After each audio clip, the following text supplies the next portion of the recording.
You made a communication mistake today. You probably made it yesterday too. And the frustrating part is you had absolutely no idea that it was happening. This mistake is so common that 99% of people make it every single day. And it's quietly costing you every important conversation that you have. If you've ever walked into an important conversation like a sales call or even a tough call or talk with somebody that you care about, right? Even in a relationship, and you felt that pressure that you had to say the right things, then you already know this feeling because 9 times out of 10, you rehearsed what you were going to say before you got into that conversation with them, right? You got a plan, and then the moment the other person started talking, that part of your brain is just sitting there and it's just waiting for them to stop talking so you can have your turn. Right? Like so many of us have done this, right? But by the end of this video, you're going to understand exactly why this happens. It's something that is so common, but most people don't know what's happening or why it's happening, but you will understand it today. And I'm going to share with you one shift that you can make immediately that will change how people respond to you in every high stakes conversation that you have. Because here's what nobody is going to tell you. The problem isn't that you're a bad communicator. That's not the problem at all. It's actually a reflex that's built into all of us. And most people never even know that it exists. See, psychologists call it the writing reflex, not writing like writing, but writing as in RIGHT, right? The writing reflex. And it's the automatic instinctive urge for us to fix, to steer, or to say the things that move someone toward an outcome that we want.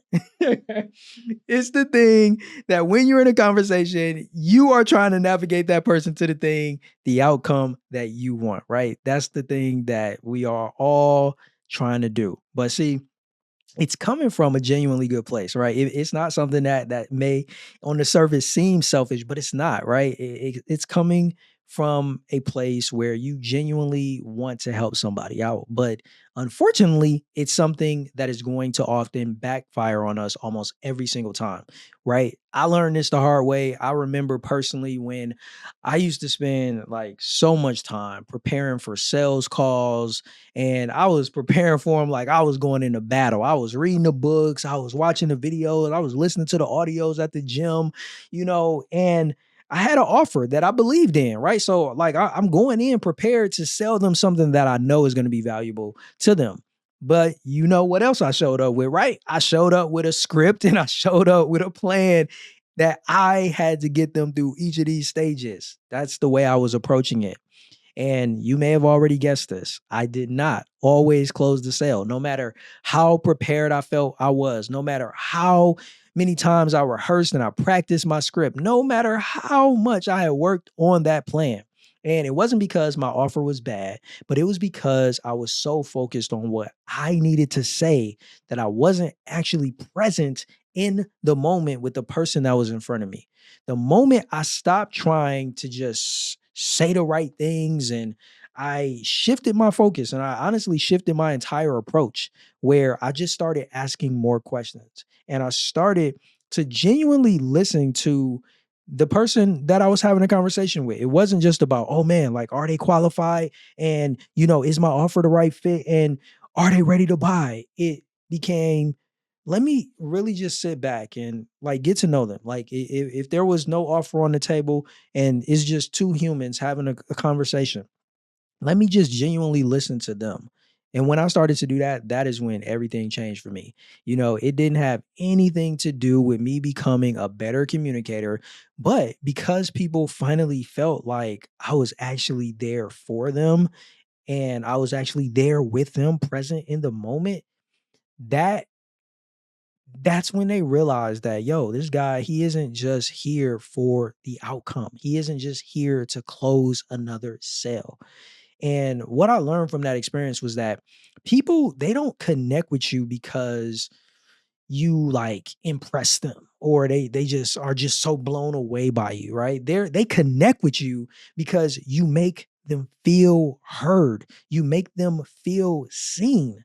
That's what All of us, I would go out on a limb and say all of us, that's what we desire, whether we're able to, communicate that, or it's just something that, innately we just desire within us. And this is the thing, you can't make a person feel heard while you're just so busy planning the next thing that you're gonna say.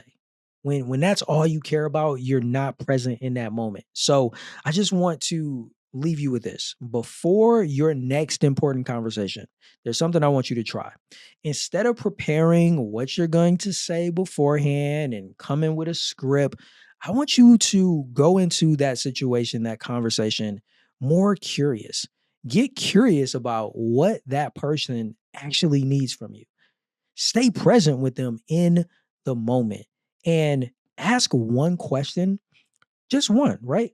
That you genuinely want to hear their answer to. Make that the mission. The mission is not to close the sale or, not to get this person to do something that you want them to do, but to ask them a question that you genuinely want to hear their perspective, their thoughts, and their answer to. And when you ask that question, right, part is important too. I feel like I gotta say this because maybe I don't want to just assume that people will recognize this part. After you ask that one question, that's the time when you just stop talking and just remain present as that person just opens up and they just start to share with you, because that's where real true connection between you and that person, regardless of a sale, regardless of what else is being discussed, it's where you guys are making that connection person to person, and that is powerful. And I bet you'll be surprised how much more persuasive you actually become the moment you just simply stop trying to be. That's the irony of persuasion, is it's often when you stop trying to be this really persuasive person that you find yourself persuading people by just genuinely being present in the moment and genuinely being willing to listen to them. And I think it's because the most effective communicators are not the people who have the best lines. It's the people who, they make you feel like you were the only person in the room. I know you probably heard people talk about this, but have you ever experienced it where you're in a room full of people? I remember just last year I went to a conference and it was during lunch, and it's people all over, it's lots of noise, but I was having a conversation where I was just so engrossed with this conversation that I was having with this person, and we were just connecting on something that was of mutual interest to both of us, and it was like nobody else was really there. And those type of moments are priceless, and those are the moments that make you remember people.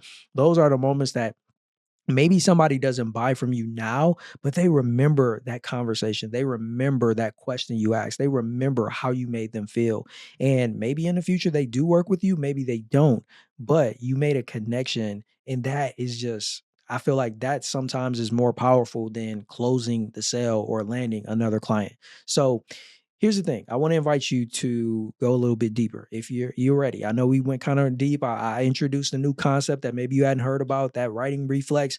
But if you are somebody who wants to go deeper, here's what I want to put on the table for you. If you want to go deeper on what's really costing you in your conversations, then I want to invite you to check out another one of my videos. It's a video where I break down the biggest communication mistake that actually turns people off and pushes them away from you before you even finish your sentence. I highly recommend, if you want to take a deeper dive, to check it out. If you do, it'll be on the screen somewhere and you can go and watch that video next.